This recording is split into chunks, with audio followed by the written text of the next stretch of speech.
భారతీయ చలనచిత్ర సంగీత చరిత్రలో ఒక అద్భుత అధ్యాయం ముగిసింది. తన గాత్రంతో 8 దశాబ్దాల పాటు కోట్లాది మందిని అలరించిన దిగ్గజ గాయని ఆశా భోంస్లే ఆదివారం మధ్యాహ్నం కన్నుమూశారు. గత కొన్ని రోజులుగా వయో సహజ అనారోగ్య సమస్యలతో ముంబైలోని బ్రీచ్ క్యాండీ హాస్పిటల్లో చికిత్స పొందుతున్న ఆమె పరిస్థితి విషమించడంతో తుది శ్వాస విడిచారు. ఆమె మరణ వార్త తెలియగానే దేశవ్యాప్తంగా సినీ రాజకీయ రంగాల ప్రముఖులు దిగ్భ్రాంతి వ్యక్తం చేస్తున్నారు. ఆశా భోంస్లే కేవలం ఒక గాయని మాత్రమే కాదు, ఆమె ఒక శకం. 1933 సెప్టెంబర్ 8న మహారాష్ట్రలోని సాంగ్లీలో ఒక సంగీత కుటుంబంలో ఆమె జన్మించారు. తండ్రి పండిట్ దీనానాథ్ మంగేష్కర్ గొప్ప శాస్త్రీయ సంగీత విద్వాంసుడు. తన అక్క లతా మంగేష్కర్తో కలిసి చిన్నతనం నుంచే ఆశ సంగీతాన్ని శ్వాసించారు. తండ్రి మరణానంతరం కుటుంబ బాధ్యతలు భుజాన వేసుకుని సంగీత ప్రపంచంలోకి అడుగుపెట్టారు. లతా మంగేష్కర్ అప్పటికే అగ్రగాయనిగా వెలుగుతున్న సమయంలో ఆశ తనకంటూ ఒక ప్రత్యేక గుర్తింపు తెచ్చుకోవడం కోసం ఎంతో పోరాడారు.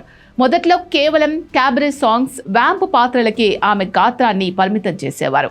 కానీ తన అద్భుతమైన వాయిస్ రేంజ్ మరియు వైవిధ్యంతో ఆమె ఆ అడ్డంకులను అధిగమించారు. ఆశా భోంస్లే ప్రత్యేకత ఏంటంటే ఆమె వాయిస్లో ఉన్న వర్సిటాలిటీ.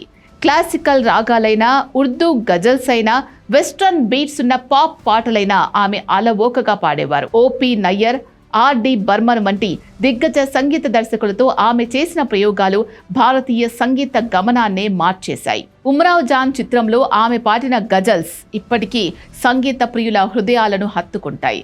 దమ్ మారో దమ్, పియా తూ అబ్ తో ఆజా వంటి పాటలు ఆమెను పాప్ ఐకాన్గా నిలబెట్టాయి.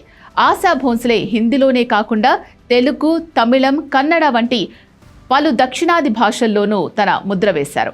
తెలుగులో ఆమె పాడిన పాటలు చాలా తక్కువే అయినా అవి చిరస్థాయిగా నిలిచిపోయాయి. చంటి చిత్రంలో అన్నీ తానై ఉన్నాది వంటి మధురమైన పాటలు ఆమె గాత్రం ద్వారా తెలుగు ప్రేక్షకులకు చేరువయ్యాయి. ఇళయరాజా, ఎస్పి బాలసుబ్రహ్మణ్యం వంటి వారితో కలిసి ఆమె పాడిన డ్యూయెట్స్ తెలుగు శ్రోతలను మంత్రముగ్ధులను చేశాయి. ఆశా భోంస్లే జీవితం పూలబాట కాదు. ఎన్నో వ్యక్తిగత విషాదాలను ఆమె ఎదుర్కొన్నారు. తన 16వ ఏటనే గణపతిరావు భోంస్లేను వివాహం చేసుకున్న ఆమె ఆ తర్వాత పలు సమస్యల వల్ల విడిపోయారు. అనంతరం ప్రముఖ సంగీత దర్శకుడు ఆర్డి బర్మన్తో ఆమె అనుబంధం ఒక మధుర కావ్యంగా నిలిచిపోయింది. వారిద్దరి కలయికలో వచ్చిన పాటలు ఇప్పటికీ ఎవర్ గ్రీన్. తన సంతానాన్ని కోల్పోయినప్పుడు కూడా ఆమె కుంగిపోకుండా సంగీతాన్నే తన బలంగా మార్చుకున్నారు. ప్రపంచంలోని అత్యధిక పాటలు పాడిన గాయనిగా Asha Bhosle Guinness world record సృష్టించారు.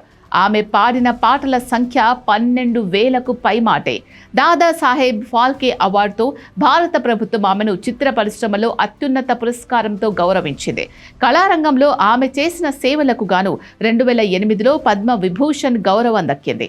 ఎన్నోసార్లు ఫిల్మ్ఫేర్ అందుకున్న ఆమెకు చివరకు లైఫ్ టైం అవార్డుతో సత్కరించారు. లతా మంగేష్కర్ మరణించిన కొద్ది కాలానికే ఆశా భోంస్లే కూడా వెళ్లిపోవడం భారతీయ సంగీత ప్రపంచానికి తీరని లోటు. అక్కా చెల్లెలిద్దరూ ఒక రకంగా భారతీయ సంగీతానికి 2 కళ్ళలా ఉండేవారు. ఆశా భోంస్లే భౌతికంగా మన మధ్య లేకపోయినా ఆమె పాడిన ప్రతి పాట ఒక జ్ఞాపకమై మనల్ని వెంటాడుతూనే ఉంటుంది. రాత్ అకేలీ high, Chura Liya high తుమ్నే, Dil cheese క్యా హై వంటి వేల పాటల ద్వారా ఆమె నిరంతరం జీవించే ఉంటారు. రేపు ముంబైలోని శివాజీ పార్కులో ప్రభుత్వ లాంఛనాలతో అంత్యక్రియలు నిర్వహించనున్నారు. ప్రధాని మోదీ, సినీ ప్రముఖులు చిరంజీవి, అమితాబ్ బచ్చన్ తదితరులు భారత కోకిల ఆశా భోంస్లే గారికి ఘన నివాళులు అర్పిస్తున్నారు.